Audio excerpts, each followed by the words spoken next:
Greetings and salutations, friends. How are we all doing today? Presuming it's up and running, which it looks like, at least on my side, which is a good indication. It's a good sign. There will be just me today, a bit short notice. I was surprised as well, but here we are.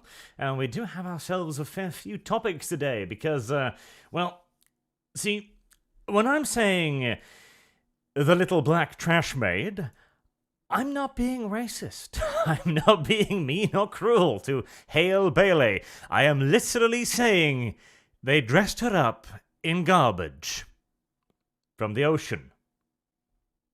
I don't know why. I genuinely don't know why. But that's where we are now. Fashion.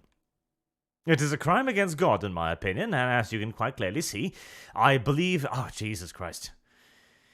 I believe that to be a more than justifiable stance, frankly. Just look at this.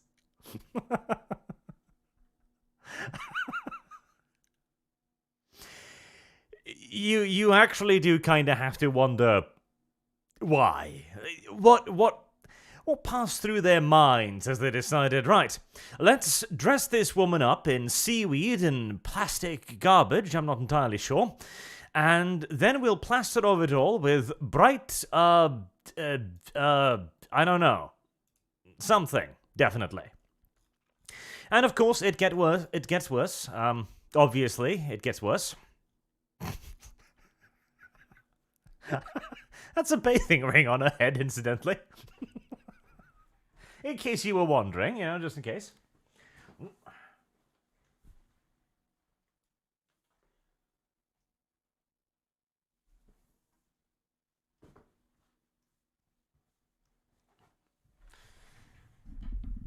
There we are. Excuse me. My stupid ergonomic chair. I swear to God. Like the whole thing, like, oh, you'll need to sit like this to not break your spine. Okay, that's adorable and all, but it is incredibly uncomfortable as well, at least for the time being. This entire article here is going through, of course, Disney's Little Black Mermaid. Again. Because this is Disney's grand scheme here, okay? They're going to make you watch Disney again by offering you this. Natürlich. Oh, this one's good too. I'd like to point out in particular the shoes, which appear to have lit candles on them. I hope to God that was added in editing, because if not, I imagine this poor woman is currently in a great deal of pain as one of those flames is licking directly at her ankle right there. She's wearing an ensemble of seaweed and more plastic garbage in her hair.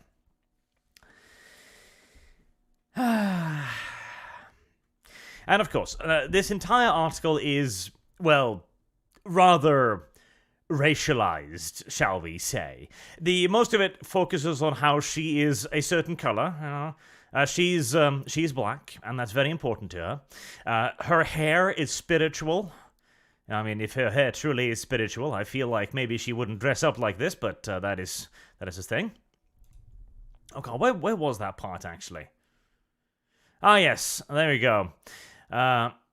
The majority of her hair test in the tanks, the water tank I'm assuming, was for hair tests, as the production team analysed how her locks moved in the water. No wonky wigs, just natural black hair. Marshall had been keen to incorporate part of Hale's identity into reimagined Ariel, you see, because as a black woman, hair is spiritual.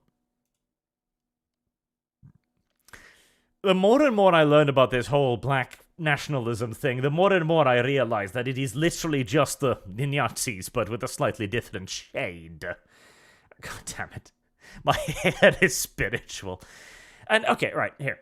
The thing is, I can see partially the argument, right? Okay, it's an identifiable feature, and so it is a part of your heritage. What is your heritage? Well, it is something greater than merely just your history. It is something you have a connection to, even if you don't have a direct lineage to it, shall we say, right? Okay, fair enough, somewhat understandable. But it also means that you have to think of your hair as a spiritual entity, which is just weird. Oh, and that's how you make the icon work. Yay, happy me. It's a pretty long article too, and it pretty much keeps going over it over and over again, and about how awfully racist all of the bad people.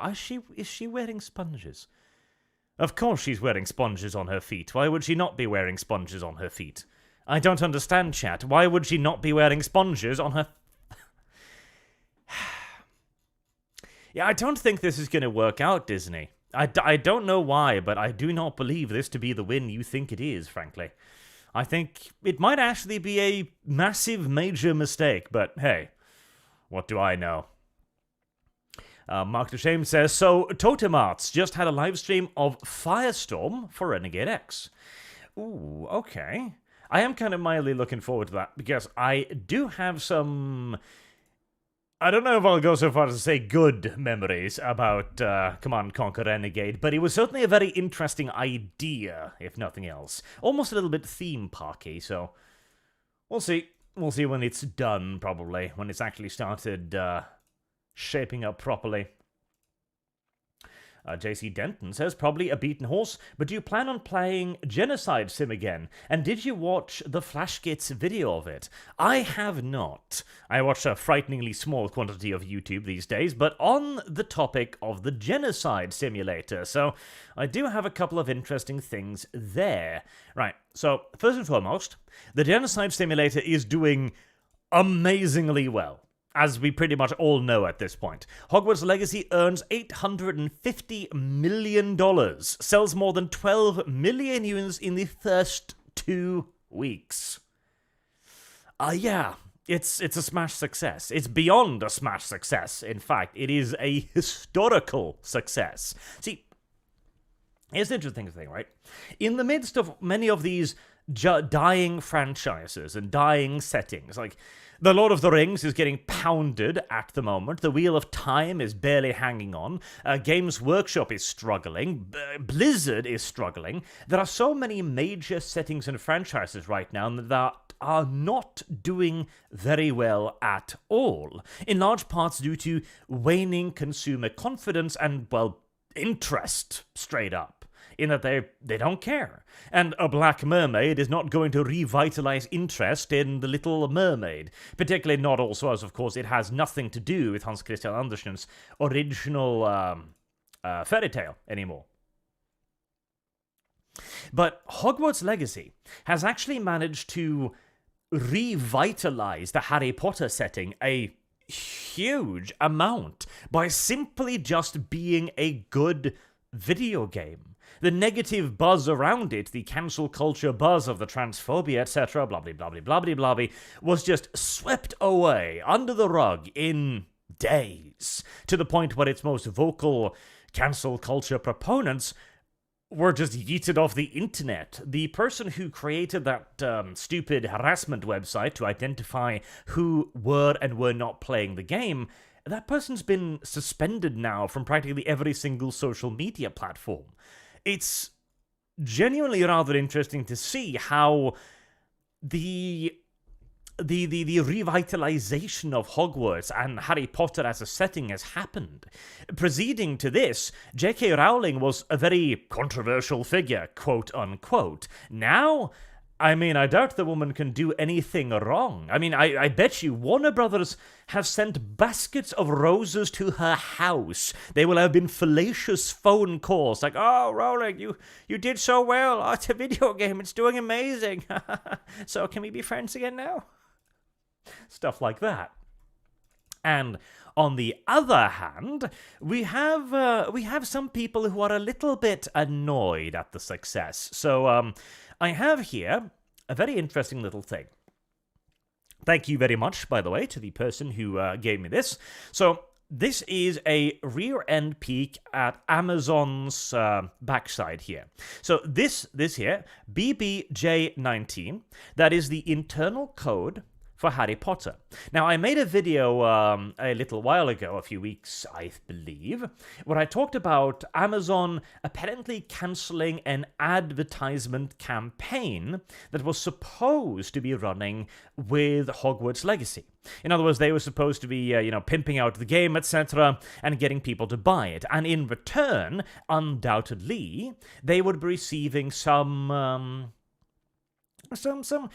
pushbacks, some little bonuses here and there, of course, because these companies don't give each other's advertising pats on the back for no reason. This was the video of it here. So this advertisement campaign was, it seems, sabotaged by somebody inside of Amazon, who claimed that the advertisement campaign for Hogwarts Legacy had activated some sort of back-end checks, and that it had violated Amazon's behavioral policies or whatever nonsense they came up with. So it had something in it that went against their terms of service. Okay, unlikely, but that was the claim. This advertisement campaign would probably have been a very, very big deal for Amazon. It would probably have earned them a bit of money. It would have pushed people to their websites. It would have increased sales on their website even further, as the ads would, of course, be, shown on their website. And they also had a special collaborative deal with Warner Brothers, selling unique versions of the game with a stupid little hat or something idiot like that on the Amazon site, also pushing further sales their way. And you can see here, so again, this is the code for Hogwarts Legacy. Mean forecast observed in stimulation went from 2,327 to 6,093 for the week here. This is indicated sales per hour. So initially, they thought Hogwarts Legacy would sell 2,327 copies per hour. The recent forecast is nearly triple that. The sales are ridiculous, and Amazon could have earned a far bigger piece of this pie if they hadn't elected to be enormous asshats about it. And even worse, here's another little interesting thing. So this is another peek at the Amazon backend, which reads that the inventory located in the UK on video games cannot be sold on Amazon because they don't have enough. Harry Potter Hogwarts Legacy has such high demand that the entire inventory has been sold. That includes Amazon's allotment of digital keys as well, apparently. Amazon has sold out of Hogwarts Legacy, and seemingly, they're sending out messages that they've run out of stock, both in the UK and in France. Now, riddle me this, chat.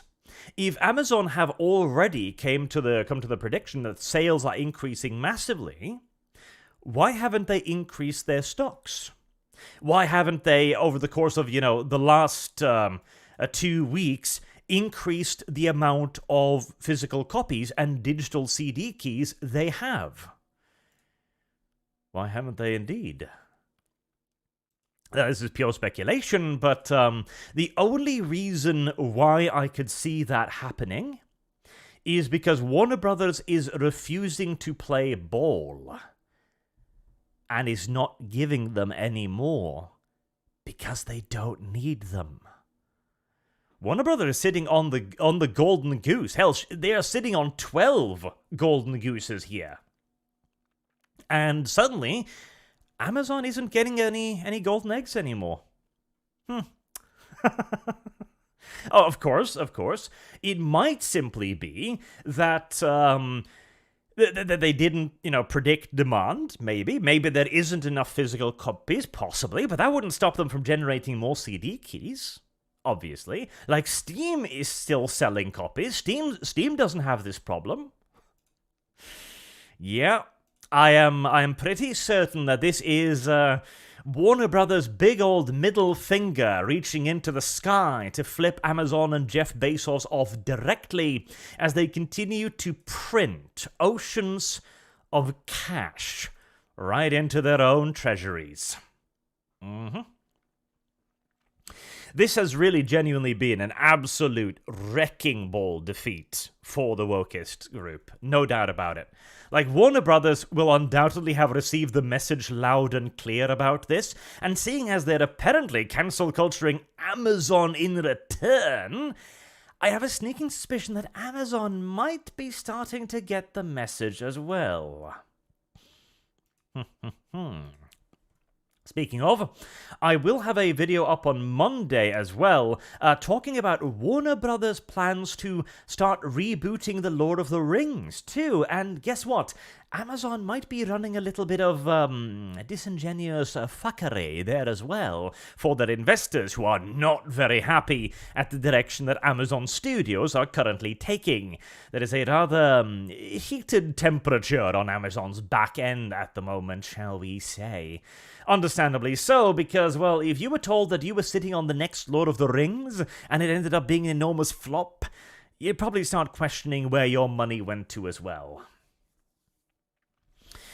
Sanguine says, Goonhammer is at it again, made an article about feminist sci-fi, politicizing that has no place on the site, then telling you if you disagree to fuck off. Well, sounds like business as usual, frankly, on certain regions of the internet, doesn't it? Listen, the female space marine bullshit is coming. You are not going to be able to avoid it. It is going to be a thing that is going to happen, and when it does, our best bet, frankly, is, well, pretty much just to rake GW over the coals as aggressively as humanly possible.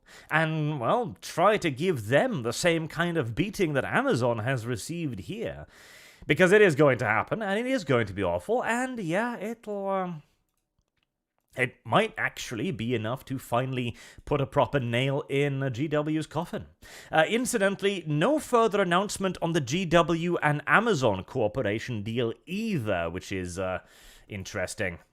It doesn't seem to be having any sort of movement at the moment, but, well, I've got this sneaking suspicion that Amazon Studios is probably not doing great in the cash department right now anyway, so another massive purchase might not be a great idea right now. Maranga 2 says Crispy Critters, and okay, we can't ban Maranga 2. He's too much of a long-term viewer, but if it was anyone else, I would consider banning Maranga 2. Oh, Crispy Critters. I presume the video game producers were thinking that they were being awfully funny with that. I disagree. Tremendously so, actually. But, oh well. Such is life. But yeah, Hogwarts Legacy. It is doing unbelievably well. Despite being a mostly non-political property. Imagine that. What a weird and strange universe in which we live. We also need to talk about the games, don't we? That's going to be the main part of today's little fucking video, I think, because there was a lot of games this week. A lot of games. A really ridiculous quantity of games. So, let's begin with, well, there's one here. Atomic Hearts. Okay. So, Atomic Hearts was, I don't know. See, I went into this game with, like, no expectations whatsoever at all, because I had no idea what this was really going to be. What was it going to be about? What kind of style of game it would be, beyond having some RPG mechanics and, you know, having shooty robot bang, I guess. Beyond that, I didn't really have a whole lot of expectations, frankly, which was to my benefit, no doubt. Tremendously to my benefit. Let's actually just drag this over here too, and we'll have a little bit of stuff playing in the background, with YouTube's usual absolutely ridiculously poor illustration. Illustration? Resolution. That might be the better English word.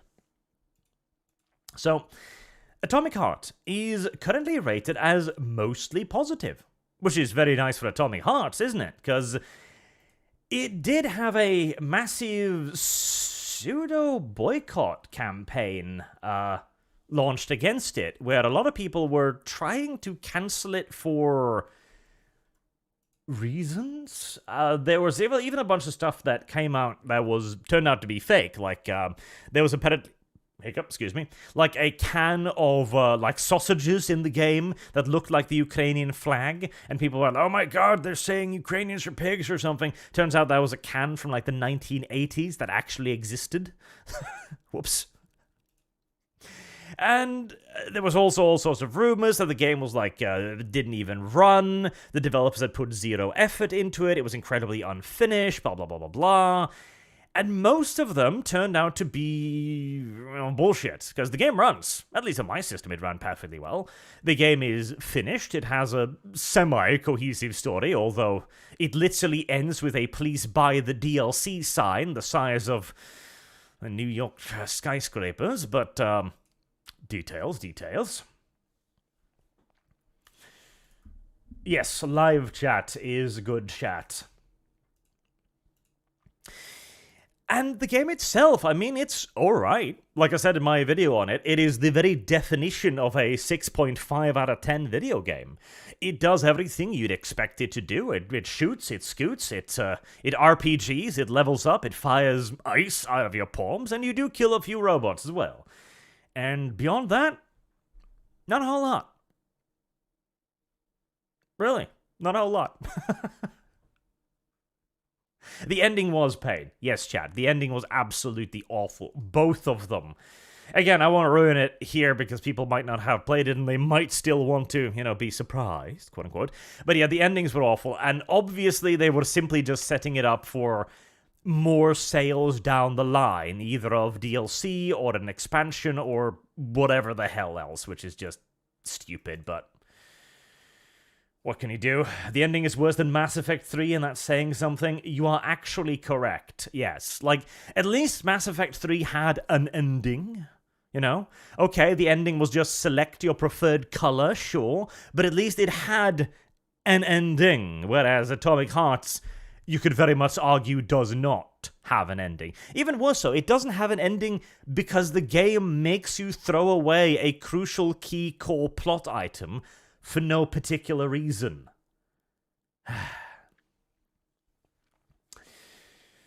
Oh yeah, chat. Thomas Bastille, the ending is that bad. It is that bad. But the gameplay is perfectly fine. Like, it's serviceable. It's even pretty fun. I mean, I enjoyed my time playing it.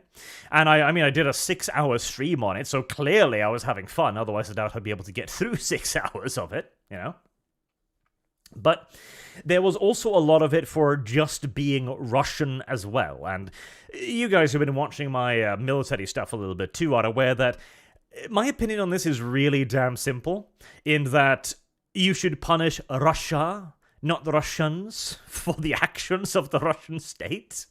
Because here's the thing, too. I've seen a lot of people also argue, like, why doesn't the Russian people just kind of revolt or rebel or whatever and overthrow their evil dictator, Putin? They can't. Like, you look up the amount of, like, military police installations that are around Moscow. Look at what happens to the average protest in Moscow, right? Putin is no amateur at this game. Like, he has a lot of knowledge about how to crush civil disobedience. He's a goddamn ex-KGB agent, for fuck's sake. Yeah, it's pointless to try and punish Russians for the actions of the Russian states, in my opinion. Nor am I going to let any states, no matter how sympathetic their cause may be, tell me what video game to play or not to play. Because that is, again, just stupid. I don't see the point of it. It's dumb. And it's doing well. Let me see here. What was it? So, right now, once I turn off the... see, Kyle left a negative recommendation. 1.3 hours on record. Well, I mean, to be fair, he did run into like 6 game-breaking bugs getting stuck, so, fair enough. The game has 10,234 reviews at the moment, and the score is 87% positive. Very positive. Like, that is a smash success right there. First and foremost, in the number of reviews. Like, that means that it's sold very well, and the vast majority of people have quite enjoyed it as well. But then we also have the opposite, don't we? We have the games that everyone thought would be good that maybe might not have been quite as... well, everyone thought would have been good. How do I put this? See, I could not possibly see any way whatsoever that Blood Bowl 3 here could be bad. Or at the very least, I did not see any way that this could have been a disaster. I genuinely didn't, because all they would need to do is copy Blood Bowl 2, and that's it. Like, you're done.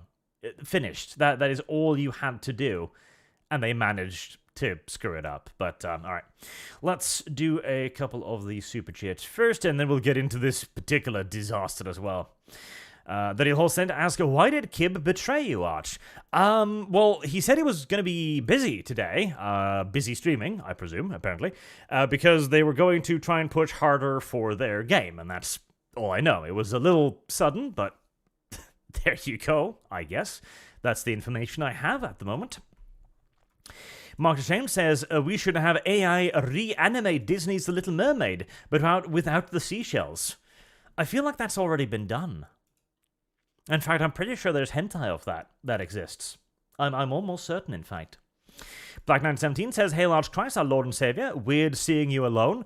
Well, again, a little bit short notice this week, but I do have some guests lined up, so we're not going to be alone too long. But for now, you're just going to have to put up with me soloing this one. Mark James says, March, I expect nothing, and I still get disappointed. True. Okay. That leads me perfectly onto the Blood Bowl thing, right? Because Blood Bowl 3, I was excited for this game because it's Blood Bowl 2, but prettier. And Blood Bowl 2 was actually a significant step up from 1, okay? Because 1 was functional, it worked, it was there, but it had a lot of worky AI elements, where... For example, it was really unclear for the longest time what the dices did, so if you didn't know what the dice icons meant, like, I thought for the longest time that the skull icon was a great icon, because you hit that and you surely just kill the enemy, right? And my dudes kept getting knocked down instead. Whereas in Blood Bowl 2, it actually shows you a little video going like, okay, if you select this, this is what's going to happen. Nice and simple, It was genuinely a major UI improvement, and so worth the cost of a new game. Now, sure, they absolutely did nickel and dime your ass, no doubt about it, as they charged you for a bunch of DLC factions, etc., because, current goddamn year. But all you needed to do with Blood Bowl 3 was copy Blood Bowl 2 in its entirety. Maybe look if you could do some UI improvements. I honestly can't even think of any.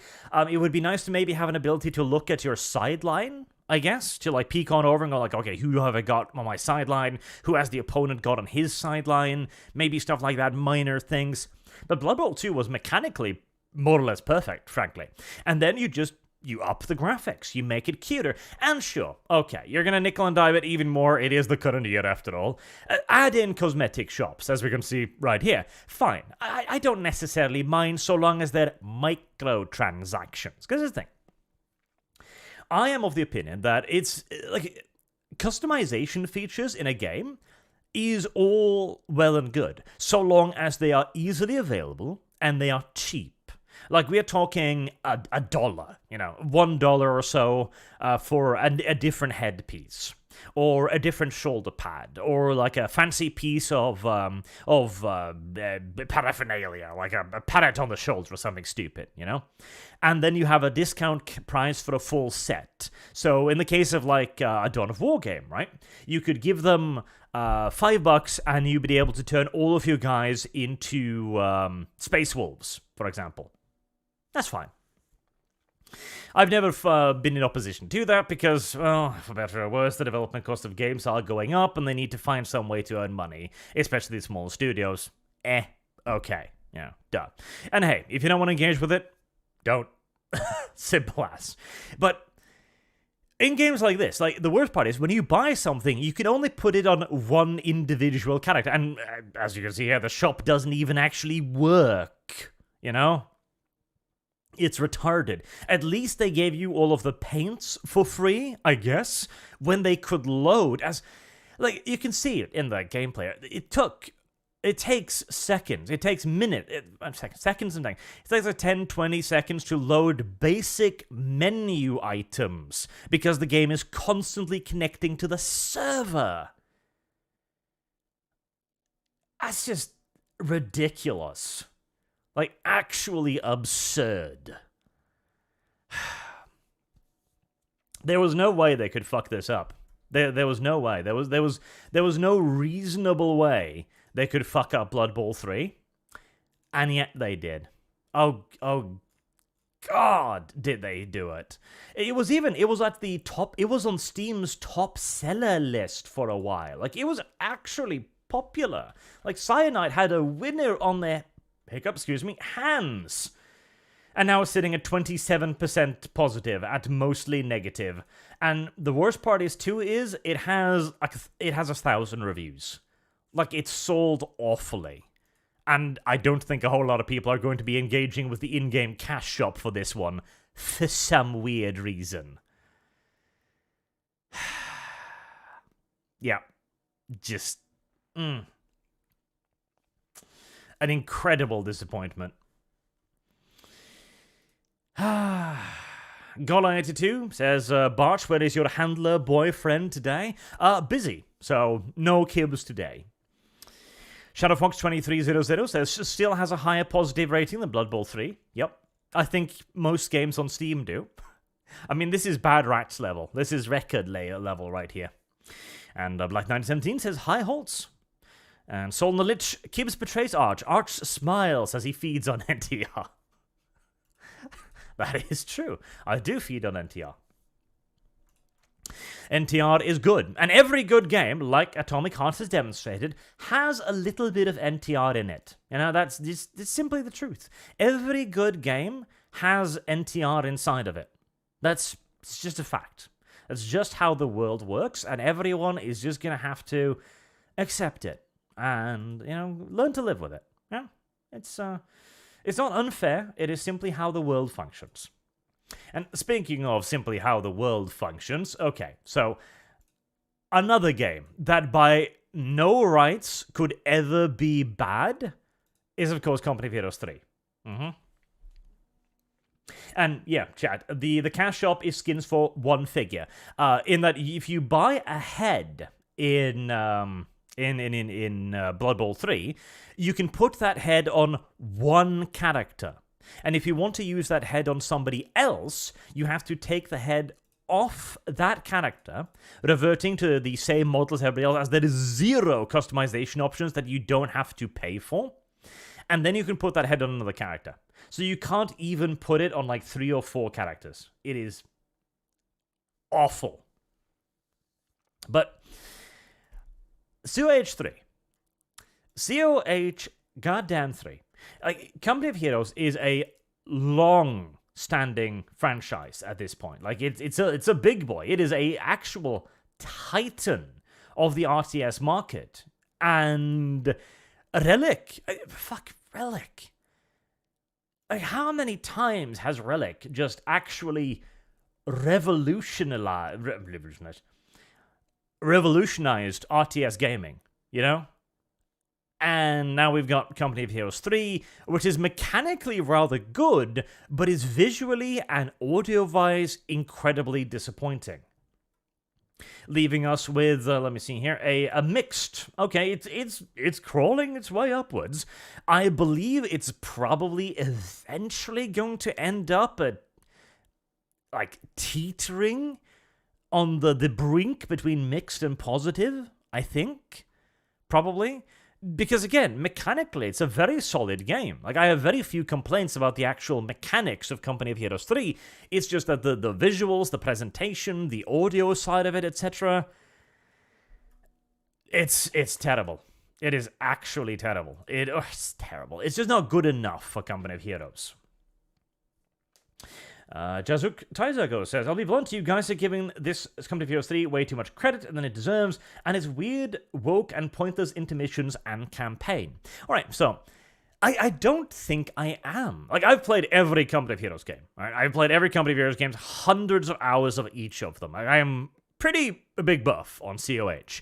And mechanically, I genuinely do think that 3 is one of the best ones. Like, there is no sudden squads just exploding because of a random mortar round. You've got towable weapons now. You've got heavy weapons teams like Pack 88s. You've got every unit the community ever asked for, like Panzer 3s, etc.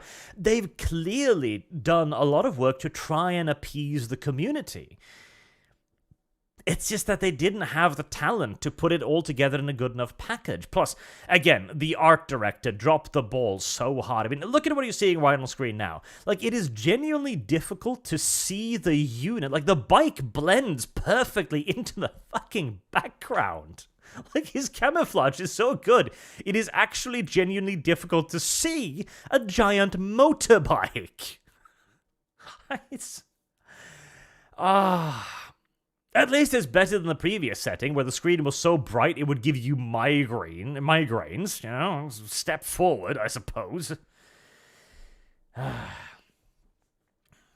What the fuck is going on the screen? Yeah, exactly what I mean, Woodworm. Now, granted, this is through YouTube artifacting as well, mind you, so there's that too, but yeah, like, it is genuinely difficult to see what's going on. But what really sunk it was Dawn of War 3. That's the thing. What really sunk Company of Heroes was not Company of Heroes, it was Dawn of War 3, because it was just such an enormous disappointment, and Relic handled it awfully as well. Like, they basically straight up attacked the fan base. They're like, oh my god, we can't support this because you guys didn't buy it enough. Like, maybe make a good game then. And up until release too, they were constantly telling us, like, no. I do love the bouncing bomb there too. They were telling us, oh no, it'll be great, don't worry, wait and see, we totally know what we're doing, trust us. We shouldn't have trusted them. And to be fair, with CoH3, they then took all of the community's feedback incredibly seriously and gave us pretty much everything on our wish lists continuously. So, I do believe they've learned somewhat of a lesson. But, who knows, right? I don't know, maybe I am being overly optimistic. I might be. Like, I almost feel like I am, but I hope I'm not, because God, I want Relic to, be good again, God damn it. God damn Company of Heroes. But I do believe it deserves at least positive, in my opinion. So, okay, let's talk a little bit about the wokest nonsense, shall we? Because there is absolutely some in the game, no doubt about it. First and foremost, you've got loading screens with American soldiers, black and white soldiers side by side in the same unit, etc. Didn't happen. There's no reason to show that unless you're pushing a current year nonsense agenda. No reason. So that's one part. But the African campaign is by far the worst one, all right? Because the African campaign is not about the Africa core almost at all. The Africa campaign has missions where you play as the Africa core, and Rommel will come in and occasionally give you something like, go over there, do this German thing. But this story is focused on like Arab refugees and British soldiers and their point of view of the conflict. Like, why? Like, imagine the reverse for a second, right?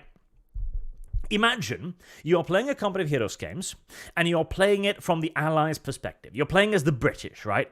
And then there's a cutscene going like, the British, they bombed Dresden, they destroyed my house, my pregnant wife and our 2-month-old daughter burned to death in the ruins. Then I enlisted in the Wehrmacht to fight back against the child-killing Allies. Do you think anyone would be like, oh, that's fair, that's fine? No, obviously not.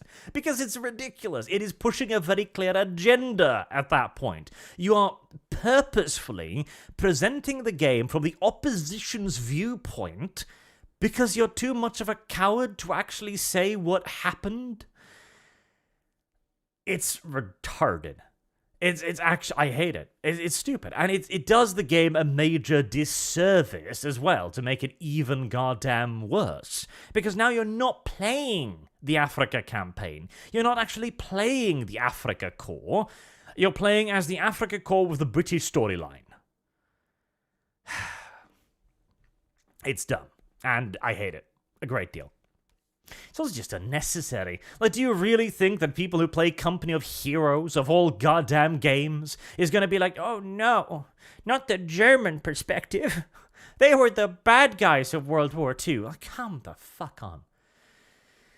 It's as if Relic thinks that we have the wider audience now. We need to cater to their retarded needs. No, you don't. You need to cater to the people who buy your video game. That's who you need to cater to. And to be fair, the sales aren't that bad. They've currently got 5,346 total reviews. So, a little more than half of Atomic Hearts. That's not bad. Like, the sales have been pretty damn solid, everything considered. And, well, you could also argue that this is a game that has more people deeply invested, and therefore the reviews aren't really a good indication of sales numbers, which they aren't, by the way, but, you know, it's the best indication we have, frankly, that is semi-reliable on Steam's side. I doubt they'll stop support of it, at least. I'm pretty sure they'll continue making stuff for it, and who knows, maybe they can add in, like, a fucking HD texture pack. Wouldn't that be nice? Because these graphics are certainly not HD textures, are they? Yes, exactly like Buckhammer says there. Lol, every Company of Heroes game, 75% Germans, 25% allies and multiplayer. Yeah, exactly. Like, the average Company of Heroes player is not going to just faint like an old woman, like, ach, nein, the German campaign is offensive to me. It's idiotic. In fact, like, one of the most popular campaigns is the German campaign from Opposing Front. It's great. Yeah. All right. Gula82 says, your weekly reminder, there are no wolves on Fenris. That is true. But there are furries. There are many furries on Fenris. Mark Ashamed says, I still believe the second AA video game industry crash is upon us. I don't know. Like, I don't know. I feel like measures are being taken to begin to avoid some of the worst excesses of the current year nonsense. Oh yeah, the Tiger campaign in 1, that was funny too. Yep, it was. But, okay, get back to the point. I do believe, like, Hogwarts Legacy. Hogwarts Legacy will have sent a fucking meteoric signal to anyone willing to listen that if you just make video game, you will do very well. You will do incredibly well, in fact. And again, anyone with even half a brain is going to see that. Like, it might still take years, but I do genuinely believe that we've been seeing a shift now, a change in the pendulum for a very long time. And I think it might be just in time. I guess we're going to have to wait and see, but with Blizzard failing, with Games Workshop having a damn hard time, with Relic now maybe beginning to recover precisely because they listen to the fans near exclusively instead of the Screeching Hordes, with Hogwarts Legacy becoming an enormous success because they simply made a game appealing to the fans. It depends on how quickly they can learn their goddamn lesson, I suppose. Hero U45 says, EA at least makes sure the cash shop works. Sad. That's true, yeah. And again, the fact that Company of Heroes launched without a cash shop, it's retarded that that is a thing that you need to praise, but, well... At least they bothered more about putting the video game in the video game rather than just focusing on the in-game purchases. You know? That's something, isn't it? It's something. At least somebody at Relic was like, okay, let's make sure the game is out first. Then we'll monetize it.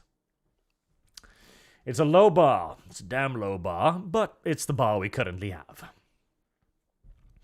War Turkify says, to chastise both Kibbs and the game, the reason the bug was as bad as it was for him is because he didn't know about the save station. So when autosave loading him outside the world, he would have had to restart. Well, he didn't... Oh. Well, that was rather retarded of him in that case. Okay, yes. Well, I didn't know that part, but yes, that is mildly retarded. Save station, wasn't that to figure out? Plus, it had the sexy refrigerator-ass waifu, which is my favorite.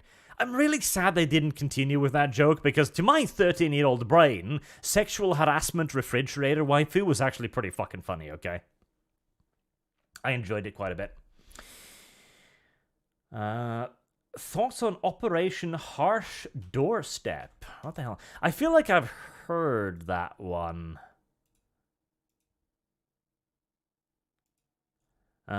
Sandbox loot boxes? What? Predatory monetization? Oh, this was the game that YouTuber made, was it? Okay, well, I haven't played it, so I can't really give you much of a feedback, but mixed reviews at the moment. I mean, the graphics don't look great, shall we say, but, yep, beyond that, I don't really have any, Oh, there's an arachnid mod for it. There's a Starship Troopers mod, sorta. Huh, okay, well, that's at least cool, I guess. But yeah, sadly, I don't really have much knowledge of it, so... Going for Gold 85 says, I always feel really bad for you, Arch, when Warhammer associated games suck. I know you started the channel for Warhammer games, and they've been such a disappointment. They kinda have. They kinda have. I mean, Total War Warhammer started out kind of okay. It was like, okay, well, it's just basic Total War. Let's see what they do with it. And then 3 games later and 30 pieces of DLC, it's still just basic bitch Total War. It's been rather quiet on the Total War front, hasn't it, too? Like, has there been... No. I just Googled it. Like, there's been no Total War news for months and months, huh? Interesting. There has been a final, like, confirmation, sort of, that Medieval 3 is something they will do eventually, but that's about it. Now, didn't they have, They do have one Total War game in production, that we know of, because it's it's Total War 3 Kingdoms 2, because they dropped all support of that game, just, like a dirty dead fish corpse. And that was kind of weird too, because they'd clearly outlined parts of the map for DLC and they just dumped it. Clearly because Total War Warhammer 3. And they realized that it'll be far more profitable to sell the DLC pieces as full $60 content packs and then say it's a new game, instead of selling DLC. That's what I believe. That is what I think. And, well, that's Creative Assembly for you, I suppose. Oh, Darktide. Yeah, Darktide. Actually, let me look up Darktide. What's Darktide currently looking like? I was not a fan of Darktide. Like, it did not capture the emotions, shall we say. Recent reviews, mostly negative. 38% positive. Oof. Yeah, it's receiving an absolute ass-pounding, it is. Ouch. Yep. Here, I'll show you, chat. Yeah, look at that. Granted, you'll be seeing it in Norwegian now, but the red letters means ouchie. That's what the red letters mean. It means big ouchie. Oof. I mean... It's a rod for their own fucking back, isn't it? It genuinely is. They made an in-game cash shop functional before weapon modification was in the game, before crafting was in the game. And when they did add crafting, it just made everything worse, in addition to their ridiculous loot system, where you can buy new randomly generated weapons once per hour? What? And hey, the gameplay was okay, but, like, when the only reason to play the game is to grind levels to unlock the opportunity to maybe get a gun you like once per hour, in addition to stupid little grindy quests to get you dumbass currency points to unlock further modifications, like, all it becomes is a grind fest for gear. Like, they need to focus more on what made Left 4 Dead good, because Left 4 Dead had no unlocks, and people loved the shit out of it, and played it again and again and again and again and again. You need to burrow down to what made people do that, instead of going like, oh, why will people continue playing the game? Well, to grind more gear to continue to play the game. It's just stupid. It's like, yeah. Most people don't find... See, for me, for example, I like having a grind mechanic simply because it makes me feel as if I'm working towards something. It makes me feel as if I'm unlocking something, you know? It gives me that little dopamine hit of like, wow, there's a thing here, woo, you know? But I don't want the only reason I play the game to be the next gun that is 5% better than the previous gun. That is not a good motivation to play a video game. Oof. Nope. Yeah, Dark Tide looks pretty dead to me. Like, I don't know if 38%. It's like it's had great sales, I think. Like, I think it's done fairly economically well. But I don't know. Because the game is beautifully designed in one way, in that it tricks you into playing for more than the 2-hour refund period before you even know what the video game is like, as it takes you like 4 or 5 hours to even get to the fun part. Yeah. Scummy, true, but effective, I suppose. So John says, have you thought of doing a Steam curation? Nah, I don't see much benefit in that, honestly. I really don't. I suppose it wouldn't take that much effort, but I'll think about it. But I doubt it. It doesn't seem particularly beneficial. Kieran Fehargail, that's a name I'm going to get wrong, becomes a member. Good on you. And Mark Shame said, in my honest opinion, Blood Bowl don't like how attacker down result in a turnover unless the attacker was holding the ball. I want more punching in Blood Bowl. Well, you know, risk management, my boy. Risk management. Gotta be careful. I don't mind it. It's, then again, I've gotten so used to it. And, you know, there are some teams that can't do punchies. There are some teams where a turnover is a very advantageous event for them. Jazki Taizago also becomes a member. Very good, welcome aboard, sir. And Elephas says, looking forward to Rogue Trader. How about you, Arch? I am too. I genuinely am. Like, the Rogue Trader RPG seemed really solid.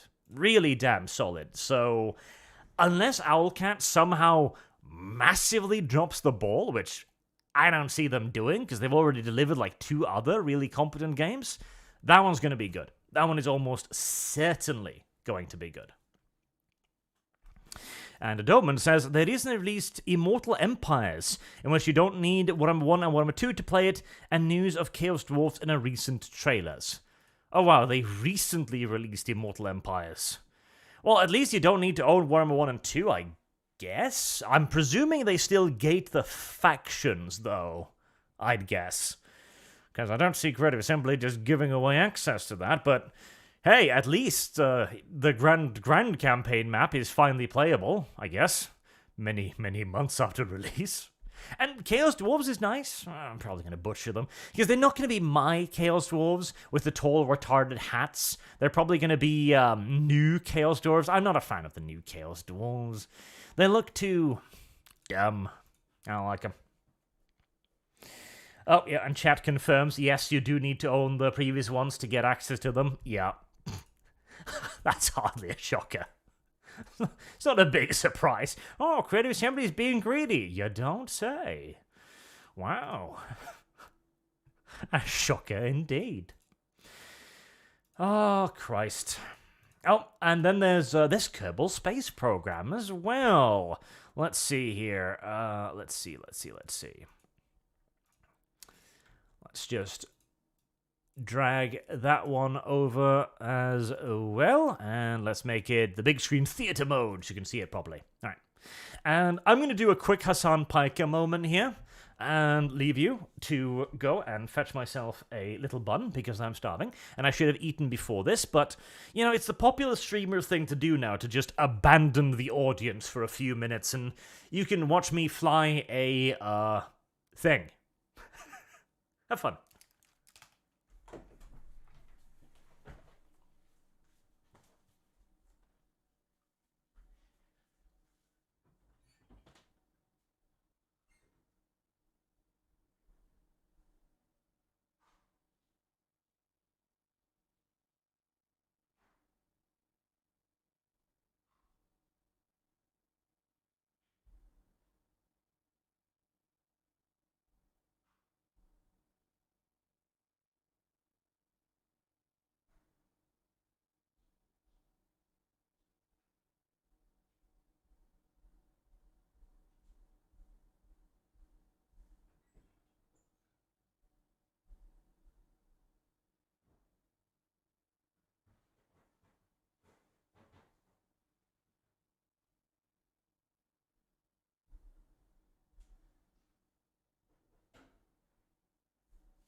All right, Hassan moment over.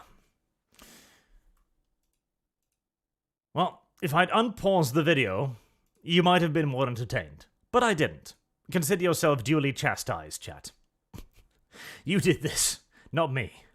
You did this to yourself. All right. Let's see. So, Kerbal Space Program.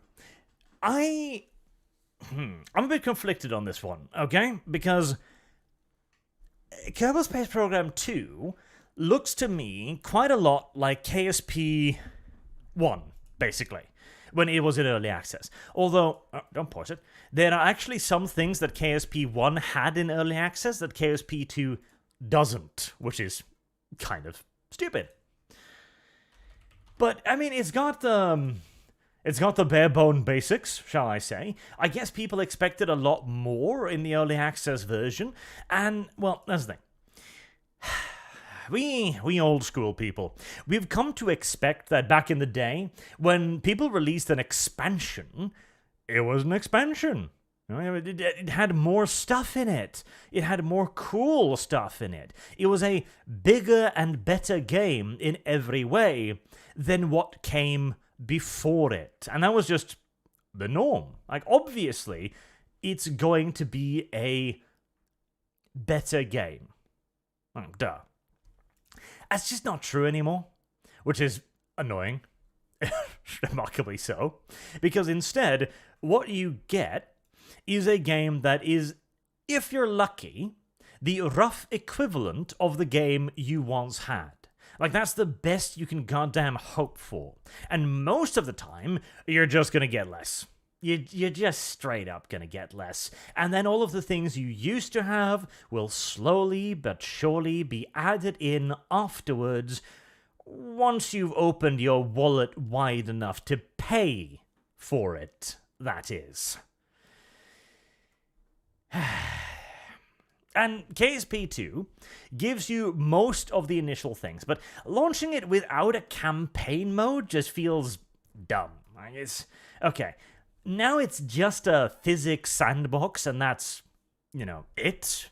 That's not really a good reason to play the game, now is it? Okay, you've got no goal, you've got no, like, scaling access to stuff, you've got no research, you've got no money, you're just shooting rockets. Like, okay, but again, it's just a physics sandbox at that point. I don't know that many people who are actually interested in just a physics sandbox. And yes, as chat says, it is very much so the paradox model, isn't it? Where you just hope to basically re-release the same game, but at a higher price point. And then at the end of the development cycle, then you'll add on something actually new that people can be like, oh my god, okay, it's fun now, so that they can be excited and hyped up for the next game in line.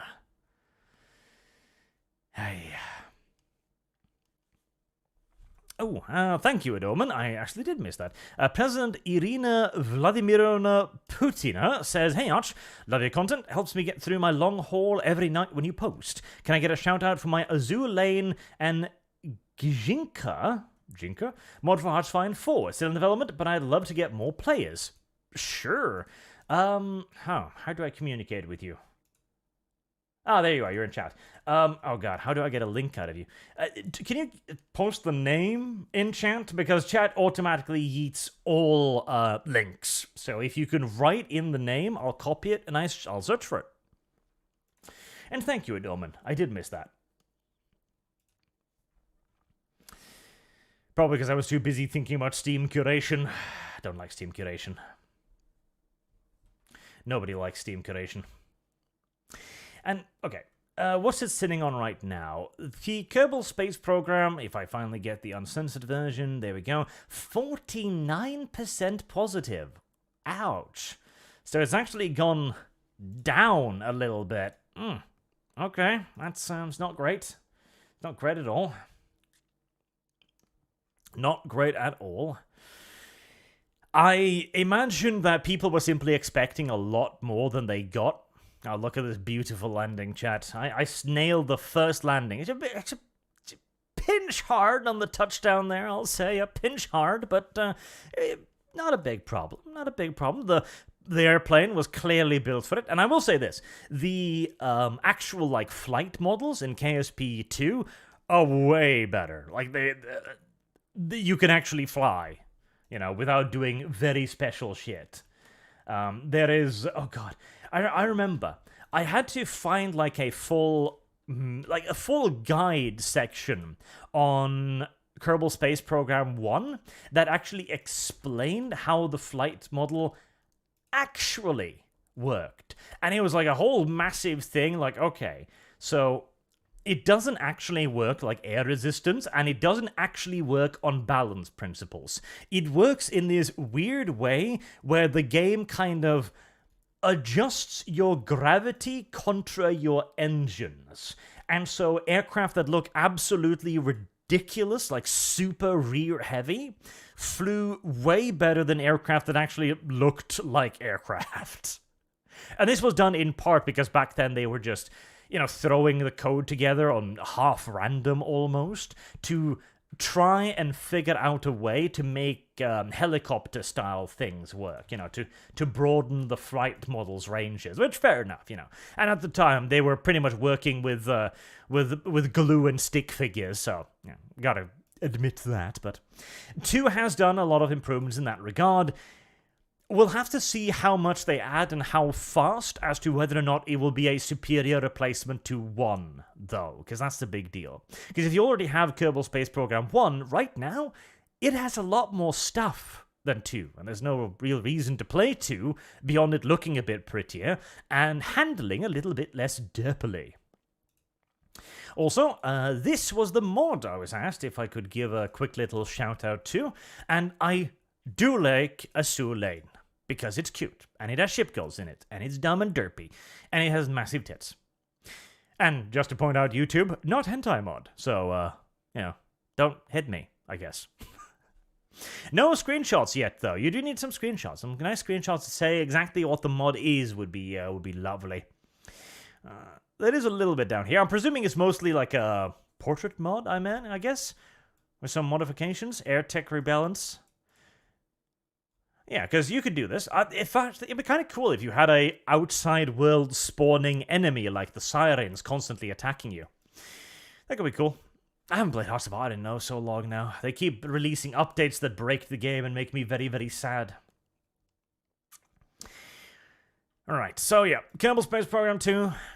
It's not a failure, but it's certainly ranking a hell of a lot lower than I would ever have expected it to. Like, the 2 slam dunks have turned out to be the misses, which confuses the hell out of me. Like, I was looking at Atomic Heart and I was thinking, like, okay, Atomic Heart is either going to be a massive hit or a massive fail. And it was neither. It was just mediocre. It was just a middle-of-the-road video game.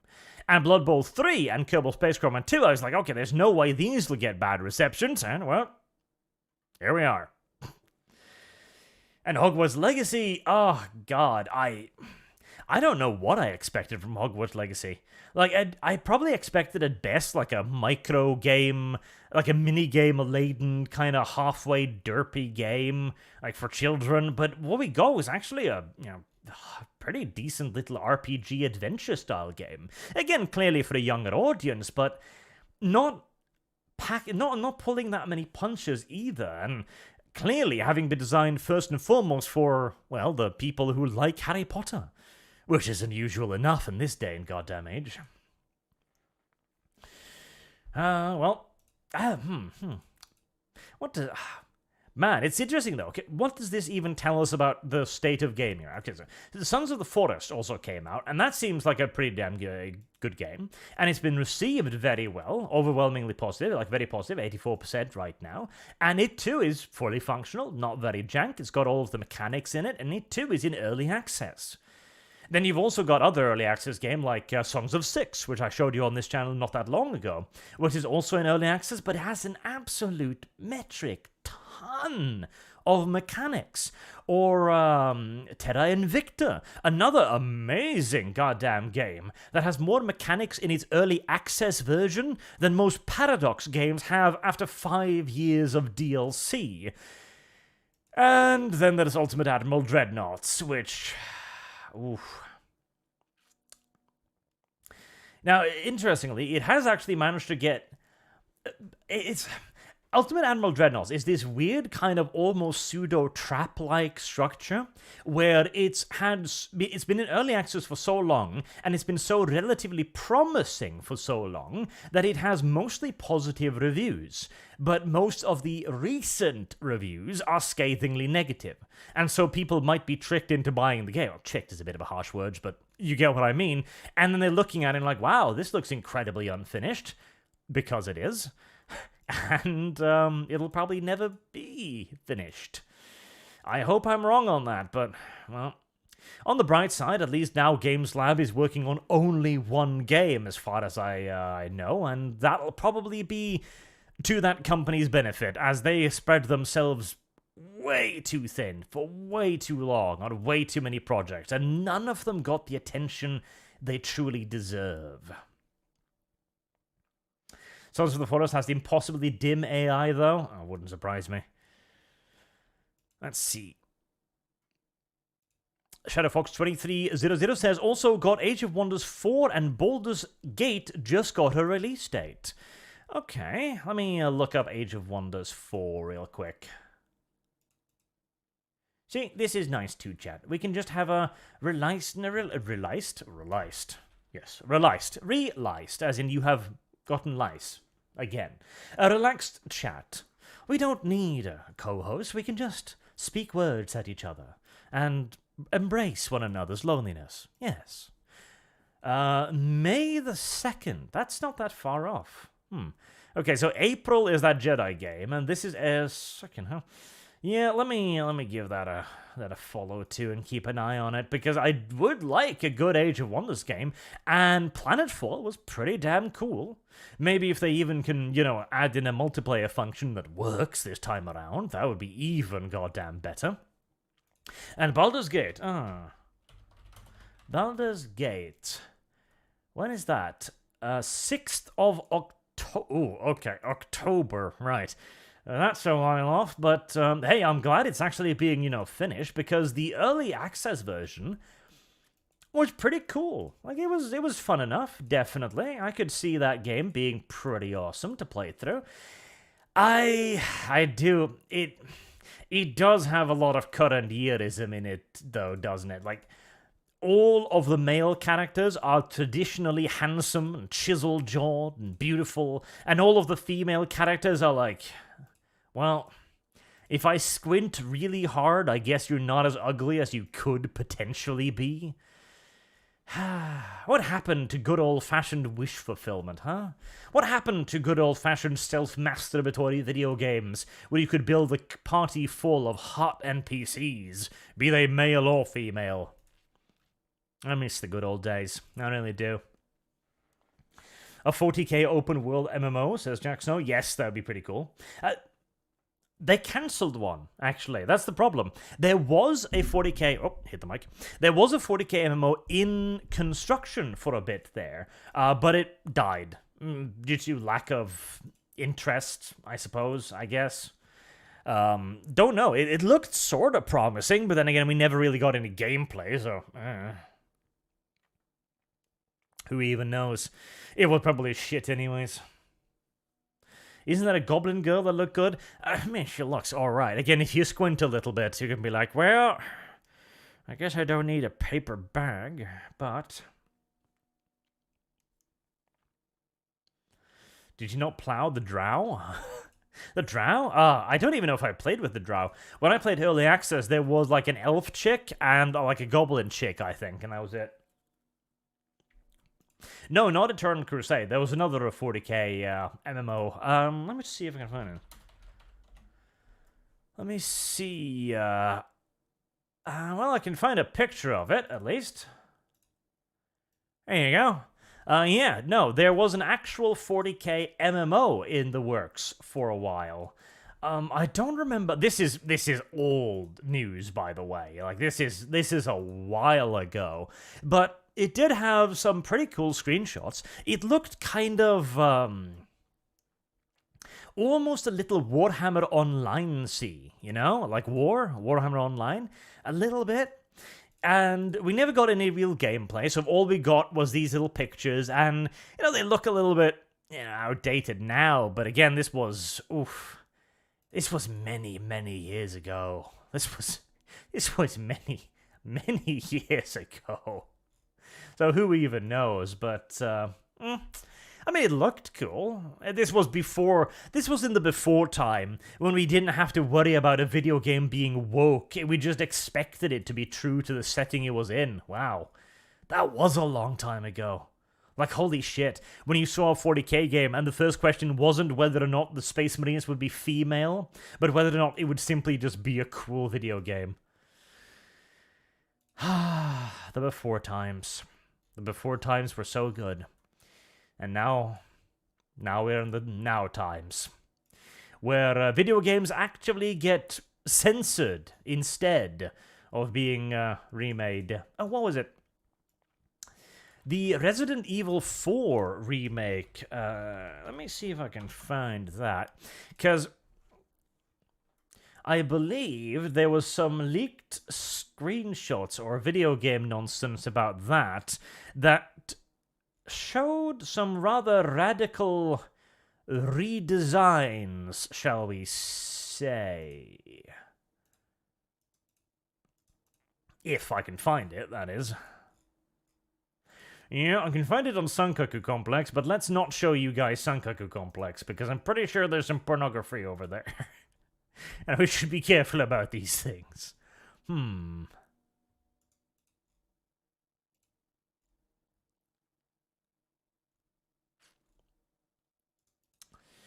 They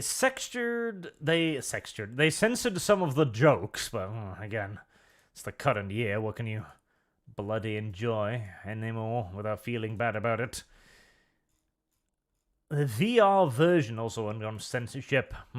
Yep, I can't find a screenshot of it right now, but suffice to say, they've changed Ashley's appearance quite a lot from, you know, a college girl to a woman in her mid-30s, if not more, because you can't find women attractive. And if you do, there is something very, very wrong with you, and you should probably take a long, hard look at your life and what you've done wrong to deserve this level of censorship. Because clearly, you've done something. Wartuck5 says, on the reason modern game keep coming out so broken, what has the biggest effect? Dev hell, incompetent playtesters, rushed, etc.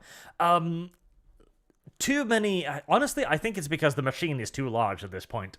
Too many chefs in the kitchen doing too many stupid stuff. In many cases, it's also over-ambitiousness, in that they are literally not capable of doing the things they wanted to do. That's one part. And it's also because there just isn't the passion anymore. Back in the day, they made mechanics... Oh, there's a slight mishap there with the rocket, just a little one. They made mechanics because they wanted to get them in the game. Like, it was a big deal that that mechanic was in the game, and that it worked well. Now, it's just a job, you know? And so they get ridiculous deadlines, they need to put more stuff in the game, they don't have quite the time to do it. And there's also the fact that a lot of people will use the ease of patching as an excuse. And that they know that a lot of people will actually defend that excuse as well. The Hot Sister Battle won't be romanceable in 40k Rogue Trader game. I don't believe that. That's bullshit. That's gotta happen. Well, they'll mod it in then, I'll have to hope. And so they go like, okay, well, you know, the game doesn't have to be ready on release. We just need to, you know, patch it later. And the players will totally understand.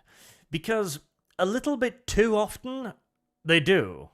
Which I don't like. There are a little bit too many apologists in many cases, honestly. Mark the Shame says, just bombed Kib's stream. Hashtag breed Kibs. Oh, don't be mean now. That's not nice. Doman says, Fridge was kinda hot in Atomic Heart, lol. Yes, she was. She had a very dirty interior, and a dirty mind as well. No, Fridge waifu was good waifu. Oh god. It genuinely annoys me the way they did, like, the robot waifus in Kib waifu. Well, close enough. Fridge waifu. There you go, Freudian slip. And Fridge waifu. Because you clearly wanted these to be sexy characters, right? Attractive characters to draw people's gaze. They were clearly meant to be, you know, focal points for the game, obviously. And yet they focus so little on them. To the point that, like, Fridge waifu just stopped being Fridge waifu for no particular reason, and they just replaced her with, like, a random generic voice, like, beep beep, would you like a weapon, sir? Why? Like, that was funny. I don't know, maybe it's just my incredibly immature mind, but nobody does jokes like that anymore, you know? And particularly in a serious setting like that, right? Where you've got the robot apocalypse going on, and then suddenly a fridge is hitting on you. Like, that's fun. Like, it pulls you out of the dystopian horror of the future you're currently, you know, stuck in, etc., and allows you a little bit of a break. And the entire thing with the robot waifu sisters, too, like, God, criminally underused. Criminally underused. Shit, it would have been great if you could have them as companion characters, or build them up, leveled them up, or even play as them. I bet you that's going to be the DLC too. I guarantee it. That they're going to be like, oh, play as Fridge waifu. Tragic. And the worst part is, Fridge waifu was right. Okay? Fridge waifu had it fucking nailed down, because Fridge waifu told you that the glove was evil. And what was the glove? The glove was evil. Fridge waifu for the win. We need Fridge waifu DLC. I can play as Fridge waifu, just killing random Soviet communist citizens. That'd be way more fun. You know, grabbing them with the tentacles, snapping their little necks. That's what we need. We need a Fridge waifu DLC where you just depopulate the entire goddamn system. There you go. Fridge waifu.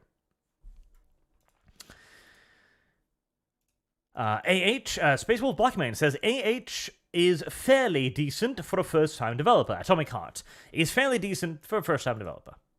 Yeah, I would agree. And hey, to be honest too, for a first-time developer that clearly had some really big ambitions, I mean, they at least got them all in the game. Again, I genuinely do believe that the game would have been better off if they'd focused on a little fewer of them. Like, maybe dump the overworld entirely, or just make it a pure transit hub. You know, you could use the overworld like this, right? Gate off small sections of the overworld connected by high-speed trains. And in these sections, you place F tons of loots and F tons of enemies, and you just make them into kind of monster farm combat arenas, and they give you lots of ammunition, and they just let you go boom and blow off steam and blast them apart, and then you take the train across the place, and you see the horror and the carnage, you know? You see the burning wrecks, the shattered buildings, the broken corpses, the robots maybe still going through, like stomping on necks, etc., making the catastrophe feel more real as you go to the next dungeon and the next set piece. That would have been way better in my opinion. And then focus more time on making the dungeons better and more unique, and focus more time on making the story and the combat better as well. That would have been a better game. And I also wouldn't have minded a few more enemy variations. I mean, I don't know how many of those white robots and black robots I killed, but there were a lot of them, and very few of the other kind of robots. And the plant zombies, I mean, it's a cool break, but they should have been a one-time interruption, because then they would have maintained a little bit of their uniqueness instead of simply being another kind of recurring enemy. But yeah, no, you are entirely right, though. For a first-time developer, it's not at all bad. Sujan says, the disrespect they did to the model of Sarah Ryder from Mass Effect Andromeda and how handsome Jack Ryder was is a perfect example of them ugly-facing women. Oh yeah, let me actually show you that, because I know the one you're talking about. Because, yeah, no, they did her extraordinarily dirty in that game. Let's see if I can find the picture I was thinking of here.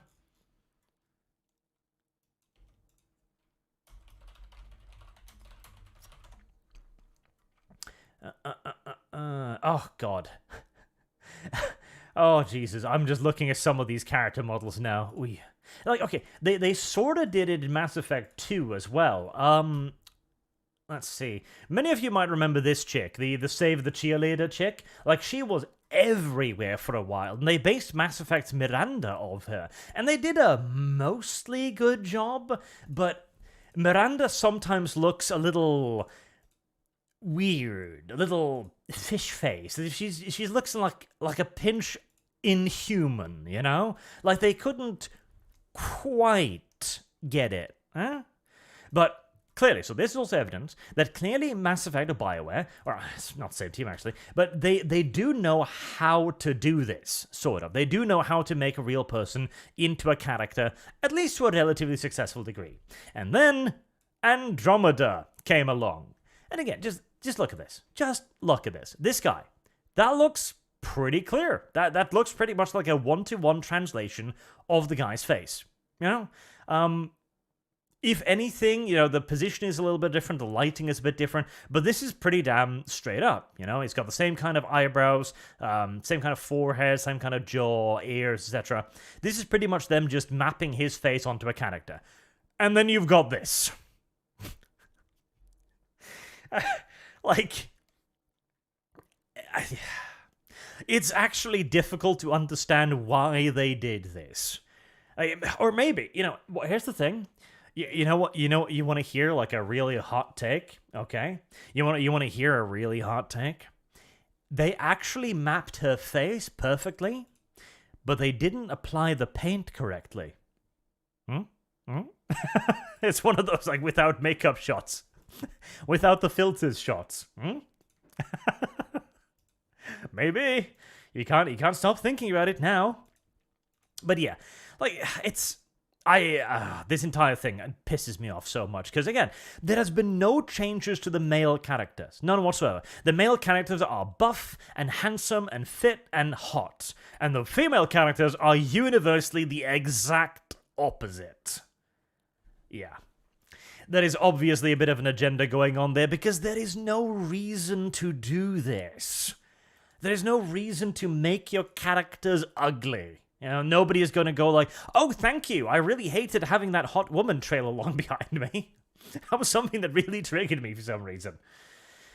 It is because there's a lot of blue-head feminists on the team who feel annoyed that their beach whale bodies are not properly represented in video game format, I guess.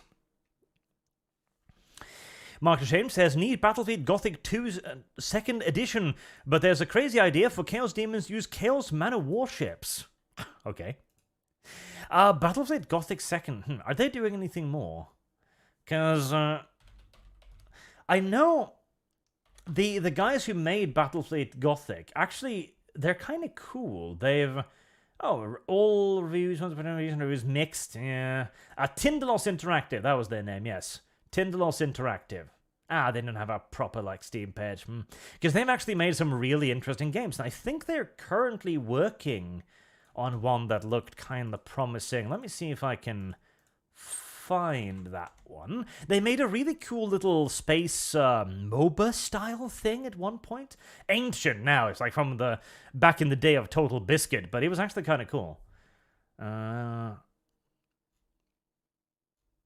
Projects. Not found. Okay. I go to their website and it's like, well, we don't have that. Goes to the studio page. We're looking for people to do every job. Okay. All right. Tindalos Interactive might not be doing amazingly. It's a little bit unfortunate, I guess. They are working on an Aliens game. Aliens Dark Descent. Oh well. The Battlefield Gothic games are cute. They get old awfully fast, that's the problem. The multiplayer needed a lot more stuff to it to manage to keep it interesting and fresh rather than what it had, which, well, again, just straight up wasn't all that much, unfortunately. Sujard says, the glove sounded exactly like Kerbal from Command Conquer Tiberian Sun. Clearly evil, yes. Mark James says, overworld with Dark Souls dungeons, boss in the tower, but subway rail is the basement for fast travel. Yeah, could work. Lord Commissar Augustus van Thul says, why are you anti-Polish? I don't know. Why am I anti-Polish? What have the Polish done wrong recently? Is that Polish or Polish? I'm actually confused now.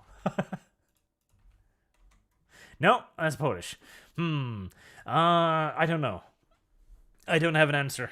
The Poles are thieves. There you go. Because they're Eastern Europeans. Oh, they steal our jobs. That's what. That's why I'm anti-Polish. Actually, I don't mind the Poles. Plus, they're a bulwark against Russia before Ukraine became a bulwark against Russia. Somebody's got to do the job. And ShadowFox2300 says, how did we go from Liara going from a nerdy scientist to a ruthless info broker to PB? Well, games development happened. That's what. Poles crashing cars in Norway. Actually, to be fair, that does happen a frightening amount of the time. Yes. Polish truck drivers in Norway. Yes. Good point, chat. Good point. There's not just the Poles, though. There are... So we're not a part of the EU, but we're part of EOS, which is basically being part of the EU, except we have less to say than everybody else. Brilliant order, I understand. But it allows people to do long transport stuff in Norway from European countries. So, like truck drivers from Poland or France or wherever can come to Norway and do long-haul transport. And obviously it pays better. The problem is, none of them have any experience with the Norwegian climate. And so they keep crashing. Constantly. All the time. And with big goddamn 16-wheeler rigs too, you know. It's not a minor inconvenience when one of those things gets lodged in a tunnel or runs over a Ford Fiat, turning it into a Ford Flat. And they never use chains. Every time they rescue one of them, the first thing the rescue car does is put on the chains and then backs the goddamn truck out of the ditch.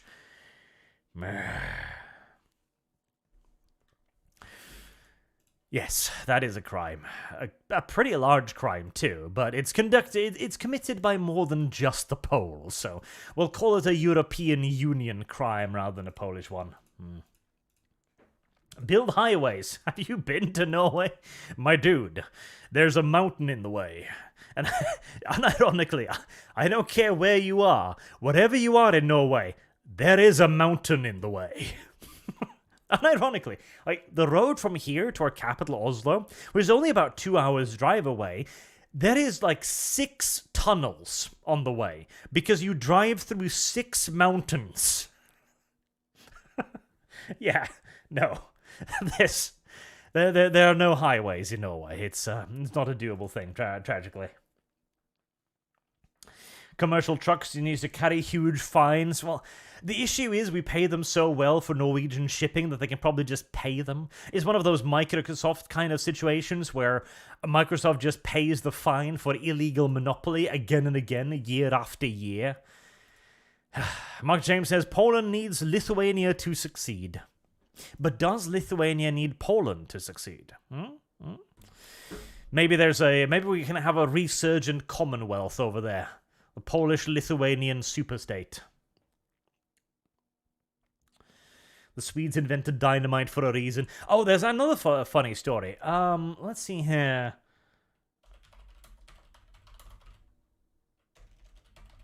Let's see. Let's see. No way.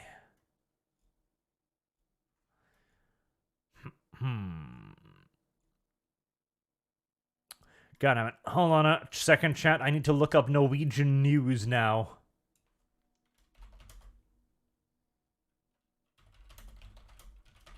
Because something rather funny did happen.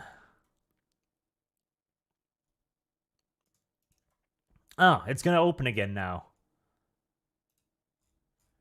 Well, that's certainly something, finally. So, there was, we spent a lot of money getting a new train connection from Oslo and under the lake thingy in between us, and through a hill, or under a hill, because there was a Viking burial site that they couldn't just, plow through, and so they had to build a tunnel under it. And it was going to be a huge fucking thing. It cost so goddamn much money. It was a massive investment, and everyone was like, oh my god, finally. And they hired a Spanish contractor team to do it. Then they ran a test drive, and it worked fine. The first test drive worked fine. And then they invited the Norwegian king the next day to come and test out the railroad. And it didn't work. It straight up didn't work. As the king was standing there like, is the train coming anytime soon? Now, here's our king. This guy. This is our king. He looks a little bit like he's lost a fight with a lawnmower, but we love him nevertheless. And he had to cancel his goddamn trip in the middle because the thing didn't work. We spent millions and millions and millions on this damn thing, and it didn't work. You know why? Because all of the wiring was literally wrong. All of it was made to the wrong standard, and so when we passed the amount of electricity we needed through it, it melted. Like kilometers and kilometers of wiring that now needs to be replaced because of that. The European Union was a very large mistake, and I hate it a great deal. There you go. That's your daily dose of Norwegian news for you. President Irina Vladimirovna, Russian, Putin says, "Hey Arch, thanks for the shout out. I've added some screenshots to help explain more better if you want to check them out." Great. Screenshots help. It gives people an idea of what the mod does and is very, very important. So yeah, and guess what? We can't even find the Spanish engineers. They're off scot-free. They will have zero consequences for this, and we will have to replace it all on our own dime. Beautiful. Absolutely beautiful. And this is in addition to the Norwegian frigates you might have heard of. The ones that ran themselves aground. Those were Spanish frigates too. I hate frigates. Frigates are just outdated, and we should never use them anymore, and they're just shit, okay? Well, now you've had to have a good laugh at Norway's expense, and I believe I am going to wrap it up there for now. And I will have another special guest, perhaps even a future co-host for a while, with me on the next stream. So you're gonna have to check it out to know who that is, as it's going to be a big mystery. We're also gonna have a guest too, so that'll be cool. All right.